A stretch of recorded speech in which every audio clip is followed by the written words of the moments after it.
राधे राधे। ओम श्री गणेशाय नमः।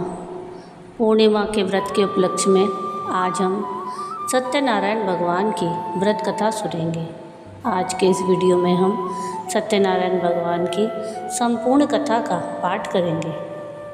अगर आप सबको मेरी ये कथा पसंद आए तो प्लीज़ इसको लाइक शेयर ज़रूर कीजिएगा और प्लीज़ मेरे चैनल को सब्सक्राइब कीजिएगा। सत्यनारायण व्रत की कथा इस प्रकार है। एक समय नैमिषारण्य तीर्थ में शौनक आदि सभी ऋषियों और मुनियों ने पुराण शास्त्र के वेत्ता श्री सूत जी महाराज से पूछा, महामुनि, किस व्रत अथवा तपस्या से मनोवांछित फल प्राप्त होता है, उसे हम सब सुनना चाहते हैं। श्री सूत जी बोले, इसी प्रकार देवर्षि नारद जी के द्वारा पूछे जाने पर भगवान श्री कमलापति जी ने उनसे जैसा कहा था उसे कह रहा हूँ, आप लोग सावधान होकर सुने।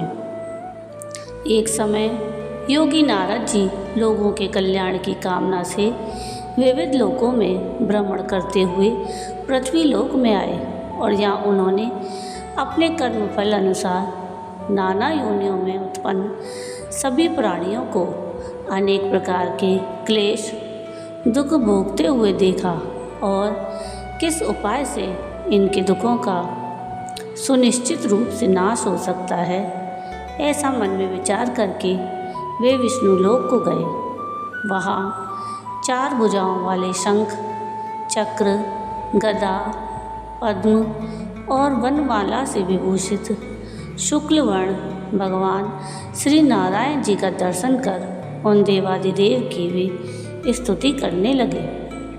नारद जी बोले, हे वाणी और मन से परे स्वरूप वाले, अनंत शक्ति संपन्न, आदि मध्य और अंत से रहित, निर्गुण और सकल कल्याण में गुणों से संपन्न, भक्तों की पीड़ा नष्ट करने वाले परमात्मन, आपको नमस्कार है। स्तुति सुनने के अनंतर भगवान श्री विष्णु जी ने नारद जी से कहा, महाभाग, आप किस प्रयोजन से यहाँ आए हैं, आपके मन में क्या है?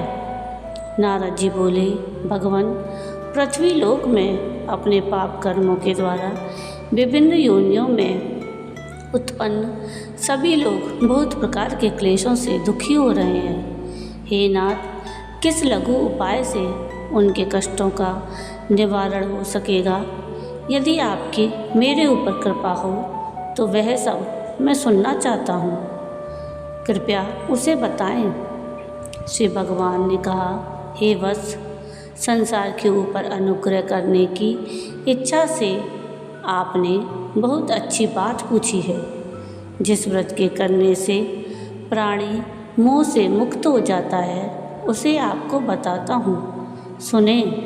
हे वत्स, स्वर्ग और पृथ्वी लोक में दुर्लभ भगवान सत्यनारायण का एक महान व्रत है। आपके स्नेह के कारण इस समय मैं उसे कह रहा हूँ। अच्छी प्रकार विधि विधान से भगवान सत्यनारायण जी का व्रत करके मनुष्य शीघ्र ही सुख प्राप्त कर परलोक में मोक्ष प्राप्त कर सकता है।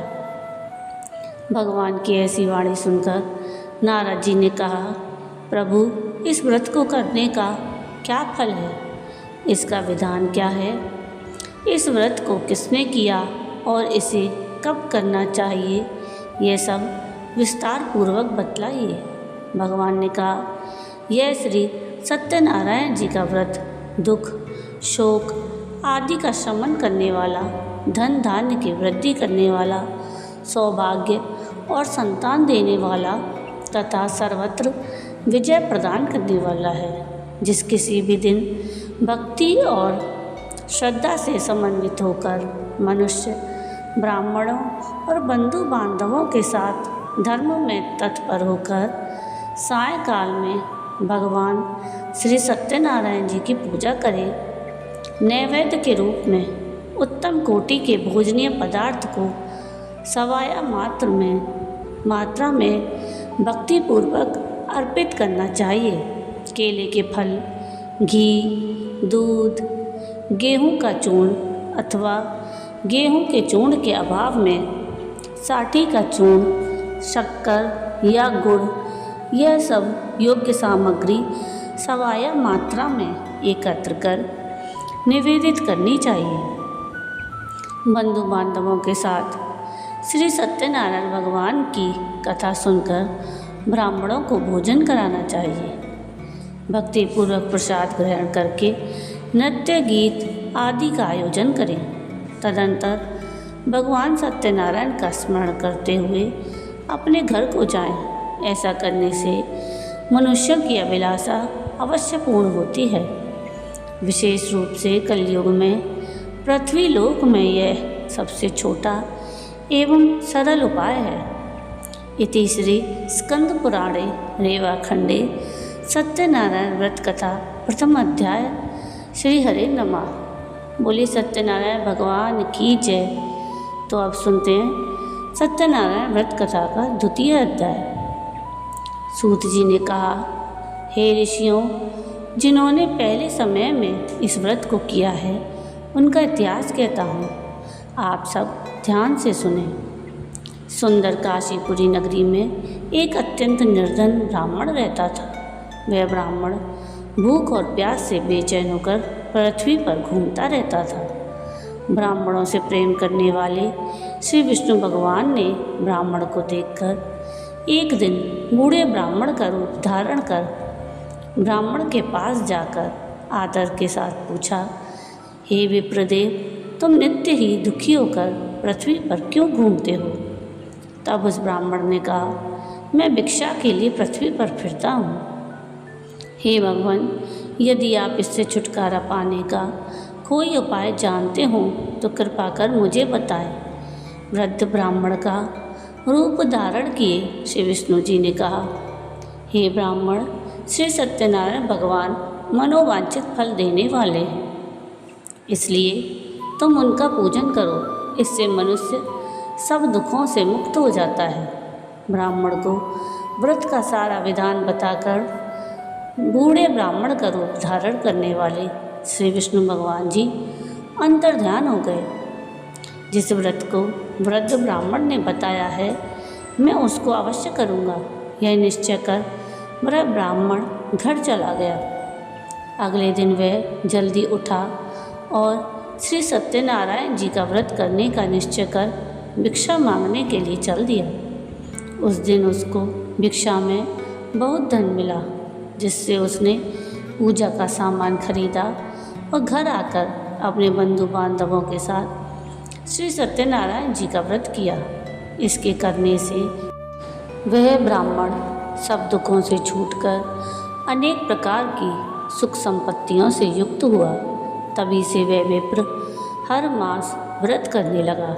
इसी प्रकार सत्यनारायण जी के व्रत को जो शास्त्र विधि के अनुसार करेगा, वह सब पापों से छूटकर मोक्ष को प्राप्त होगा। आगे भी जो मनुष्य पृथ्वी पर श्री सत्यनारायण जी का व्रत करेगा, वह सब दुखों से छूट जाएगा। इस तरह नारद जी से सत्यनारायण भगवान का कहा हुआ व्रत मैंने आपसे कहा। तब ऋषियों ने कहा कि हे मुनीश्वर, संसार में इस विप्र से सुनकर किस किसने इस व्रत को किया, वह सब हम सुनना चाहते हैं। श्री सूत जी ने कहा, हे मुनियों, जिस जिस प्राणी ने इस व्रत को किया है उन सबकी कथा सुनो। एक समय वह ब्राह्मण धन और ऐश्वर्य के अनुसार बंधु बांधवों के साथ व्रत पूजन कर रहा था। तभी उसी समय एक लकड़हारा आया। उसने लकड़ियाँ बाहर रख दी और विप्र के घर में चला गया। प्यास से व्याकुल लकड़हारे ने विप्र को व्रत करते देखा। वह प्यास को भूल गया। उसने उस विप्र को नमस्कार किया और पूछा कि हे विप्र, आप यह किसका पूजन कर रहे हैं? इस व्रत से क्या फल मिलता है? कृपा करके मुझे बताएं। ब्राह्मण ने कहा, सब मनोकामनाओं को पूरा करने वाला यह श्री सत्यनारायण जी का व्रत है। इनकी ही कृपा से मेरे यहाँ धन धान्य आदि की वृद्धि हुई है। विप्र से इस व्रत के बारे में जानकर वह लकड़हारा बहुत प्रसन्न हुआ।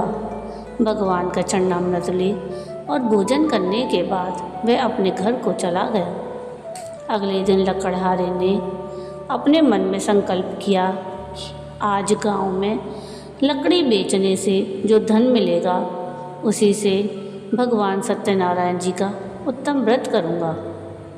मन में ऐसा विचार कर वह लकड़हारा लकड़ियाँ अपने सिर पर रखकर जिस नगर में धनवान लोग रहते थे वहाँ गया।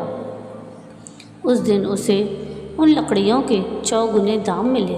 वह बूढ़ा लकड़हारा अति प्रसन्न होकर पके केले, शक्कर, शहद, घी, दूध, दही और गेहूं का चूर्ण इत्यादि श्री सत्यनारायण भगवान के व्रत की सभी सामग्री लेकर अपने घर आ गया। फिर उसने अपने बंधु बांधवों को बुलाकर विधि विधान के साथ भगवान की पूजा और व्रत किया। उस व्रत के प्रभाव से वह बूढ़ा लकड़हारा धन, पुत्र आदि से युक्त हुआ और संसार के समस्त सुख भोग कर वैकुंठ को चला गया। इति श्री स्कंद पुराणे रेवाखंडे सत्यनारायण व्रत कथा द्वितीय अध्याय श्री हरि नमः। तो आइए अब सुनते हैं सत्यनारायण भगवान की व्रत कथा का तृतीय अध्याय। श्री सूत जी ने कहा, हे श्रेष्ठ मुनियों, अब एक और कथा कहता हूँ। पूर्व काल में उल्कामुख नाम के एक बुद्धिमान राजा थे। वह सत्यवक्ता और जितेंद्रिय था। प्रतिदिन देव स्थानों पर जाता और गरीबों को धन देकर उनके कष्ट दूर करता था। उसकी पत्नी सुंदर और सती साध्वी थी। भद्रशिला नदी के तट पर उन दोनों ने श्री सत्यनारायण भगवान जी का व्रत किया। साधु नामक एक वैश्य राजा को व्रत करते देख उनसे पूछने लगा, हे राजन, भक्ति युक्त चित्त से यह आप क्या कर रहे हैं? मेरी सुनने की इच्छा है। तब महाराज उल्कामुख ने कहा, हे साधु वैश्य, मैं अपने बंधु बांधवों के साथ संतान की प्राप्ति के लिए महाशक्तिमान सत्यनारायण भगवान जी का व्रत और पूजन कर रहा हूँ। उसने कहा, हे राजन, मुझे भी इसका सब विधान बताइए। मैं भी आपके कथा अनुसार इस व्रत को करूँगा। मुझे कोई संतान नहीं है। विश्वास है कि इससे निश्चय ही मेरे यहाँ भी संतान होगी। राजा से सब विधान सुन व्यापार से निवृत्त हो वह वैश्य खुशी खुशी अपने घर आया। वैश्य ने अपनी पति लीलावती से संतान देने वाले उस व्रत का समाचार सुनाया और प्रण किया कि जब हमारे यहाँ संतान होगी तब मैं इस व्रत को करूँगा। एक दिन उसकी पत्नी लीलावती सांसारिक धर्म में प्रवृत्त होकर गर्भवती हो गई। उसने एक सुंदर कन्या को जन्म दिया। कन्या का नाम कलावती रखा गया। इसके बाद लीलावती ने अपने पति को स्मरण दिलाया कि आपने जो भगवान का व्रत करने का संकल्प किया था, अब आप उसे पूरा कीजिए। साधु वैश्य ने कहा, हे प्रिय, मैं कन्या के विवाह पर इस व्रत को करूँगा। इस प्रकार अपनी पत्नी को आश्वासन दे वह व्यापार करने चला गया। काफ़ी दिनों पश्चात वह लौटा तो उसने नगर में सखियों के साथ अपनी पुत्री को खेलते देखा। वैश्य ने तत्काल कलावती के लिए कोई सुयोग्य वर की तलाश की। कंचन नगर के एक सुयोग्य बड़े पुत्र से अपने बंधु बांधवों सहित प्रसन्नचित्त होकर अपनी पुत्री का विवाह उसके साथ कर दिया। वह वैश्य विवाह के समय भी सत्यनारायण भगवान का व्रत करना भूल गया। इस पर श्री सत्यनारायण भगवान की लीला हुई।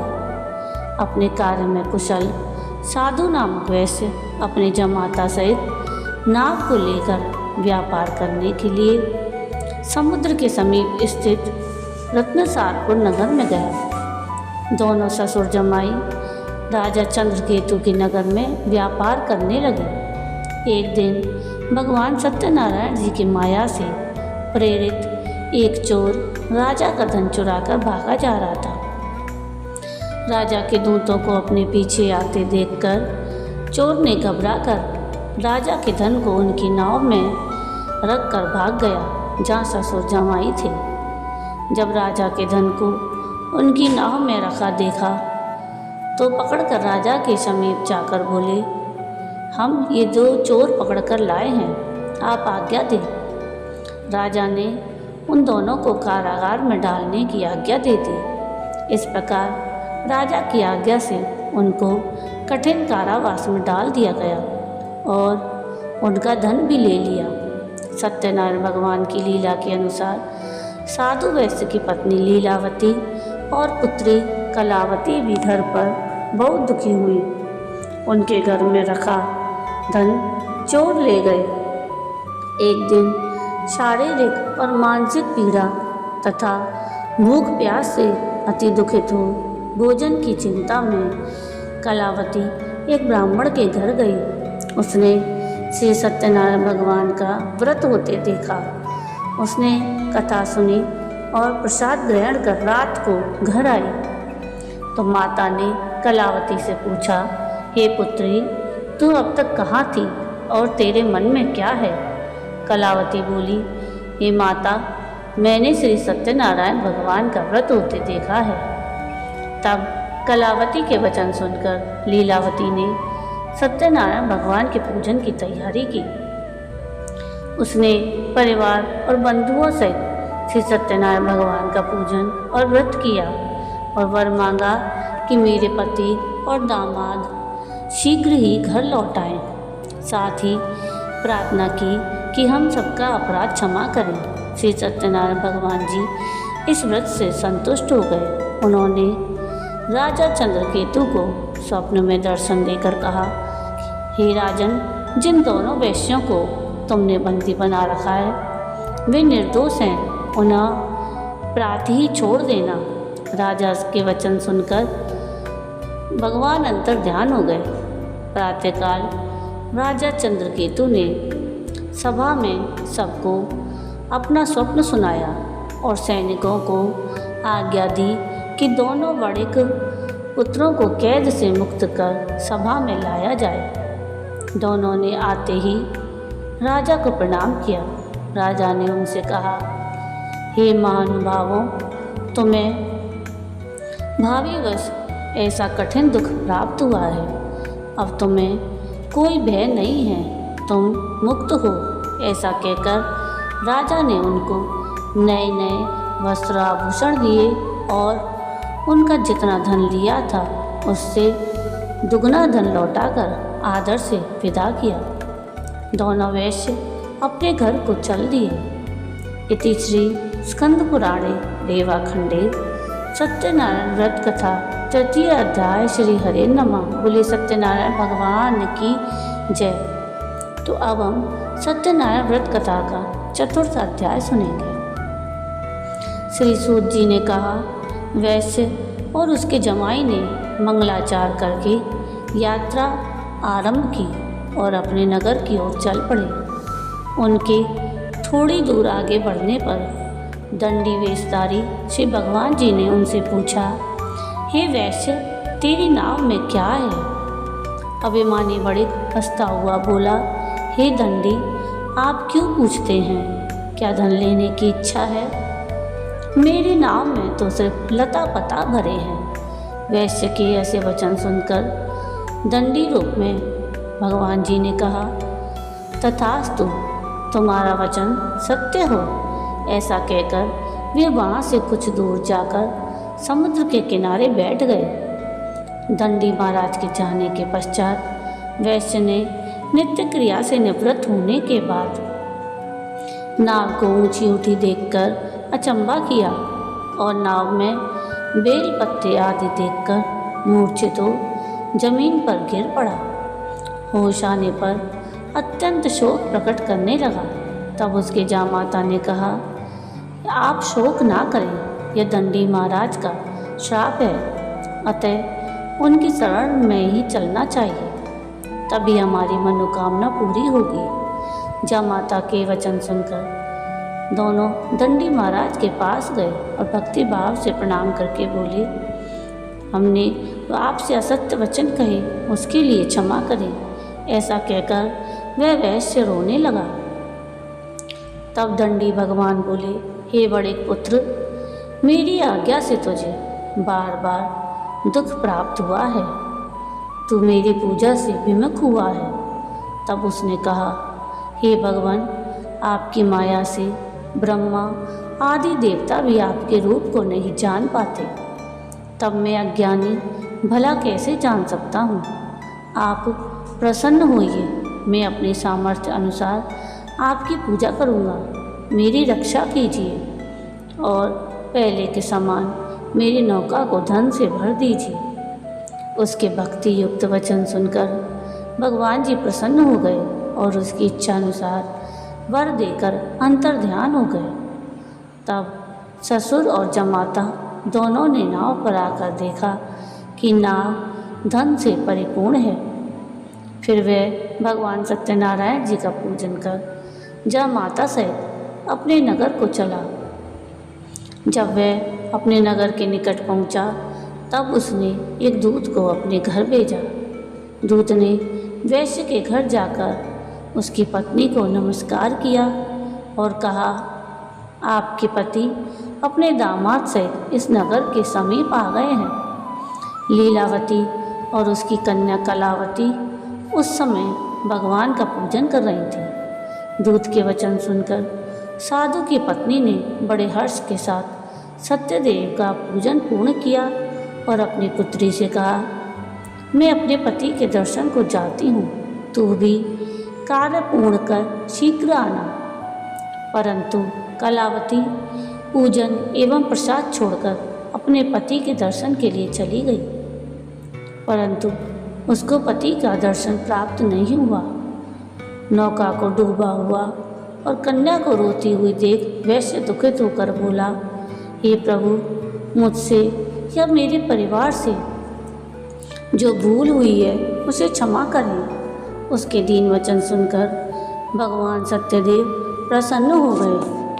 आकाशवाणी हुई कि हे वैश्य, तेरी कन्या मेरा प्रसाद छोड़कर आई है, इसलिए इसका पति अदृश्य हुआ है। यदि वह घर जाकर प्रसाद खाकर लौटे तो इसका पति अवश्य मिलेगा। आकाशवाणी सुनकर कलावती ने घर पहुंचकर प्रसाद खाया और फिर आकर अपने पति के दर्शन किए। तत्पश्चात वैश्य ने वहीं बंधु बांधवों सहित सत्यनारायण भगवान का विधि पूर्वक पूजन किया और वह इस लोक का सुख भोग कर अंत में स्वर्गलोक को गया। इति श्री स्कंद पुराणे रेवाखंडे सत्यनारायण व्रत कथा चतुर्थ अध्याय। श्री हरि नमः। बोलिए श्री सत्यनारायण भगवान की जय। आइए अब सुनते हैं सत्यनारायण व्रत कथा का पंचम अध्याय। श्री सूत जी ने आगे कहा, हे ऋषियों, मैं एक और कथा कहता हूँ। प्रजा पालन में लीन तुंगध्वज नाम के एक राजा था। उसने भगवान सत्यदेव का प्रसाद त्याग कर बड़ा घोर दुख पाया। एक समय राजा वन में वन्य पशुओं को मारकर बड़ के वृक्ष के नीचे आया। वहाँ उसने ग्वालों को भक्ति भाव से बंधु बांधवों सहित श्री सत्यनारायण भगवान का व्रत पूजन करते देखा, परंतु राजा देखकर भी अभिमानवश ना तो वहाँ पर गया और ना ही सत्यदेव भगवान को नमस्कार किया। जब गांव वालों ने भगवान का प्रसाद उनके सामने रखा तो वह प्रसाद त्याग कर अपने नगर को चला गया। नगर में पहुंचकर उसने देखा कि सब कुछ नष्ट हो गया है। वह समझ गया कि यह सब भगवान सत्यनारायण ने ही किया है। तब वह वापस उसी स्थान पर आया और ग्वालों के समीप गया और विधि पूर्वक पूजन कर प्रसाद खाया तो सत्यनारायण भगवान की कृपा से सब कुछ पहले जैसा हो गया और दीर्घ काल तक सुख भोग कर स्वर्गलोक को चला गया। जो मनुष्य इस परम दुर्लभ व्रत को करेगा, श्री सत्यनारायण भगवान की कृपा से उसे धन धान्य की प्राप्ति होगी। निर्धन धनी बंदी बंधन से मुक्त होकर निर्भय हो जाता है। संतानहीन को संतान प्राप्त होती है और सब मनोरथ पूर्ण होकर अंत में वह वैकुंठ धाम को जाता है। जिन्होंने पहले इस व्रत को किया, अब उनके दूसरे जन्म की कथा भी सुनिए। शतानंद नामक ब्राह्मण ने सुदामा के रूप में जन्म लेकर श्री कृष्ण की भक्ति कर मोक्ष प्राप्त किया। उल्कान्मुख नाम के महाराज राजा दशरथ बने और श्री रंगनाथ का पूजन कर वैकुंठ को प्राप्त हुए। साधु नाम के वैश्य ने धर्मात्मा और सत्य प्रतिज्ञ राजा मूरध्वज बनकर अपने पुत्र को आरे से चीरकर मोक्ष को प्राप्त किया। महाराज तुंगध्वज स्वयंभू मनु हुए। उन्होंने बहुत से लोगों को भगवान की भक्ति में लीन कर मोक्ष प्राप्त किया। लकड़हारा भील अगले जन्म में घोर नामक निषाद राजा हुआ, जिसने भगवान श्री राम के चरणों की सेवा कर मोक्ष को प्राप्त किया। तीसरी स्कंद पुराणे रेवा खंडे सत्यनारायण व्रत कथाएँ पंचम अध्याय संपूर्ण। बोली श्री सत्यनारायण भगवान की जय। तो ये थी सत्यनारायण भगवान की संपूर्ण व्रत कथा।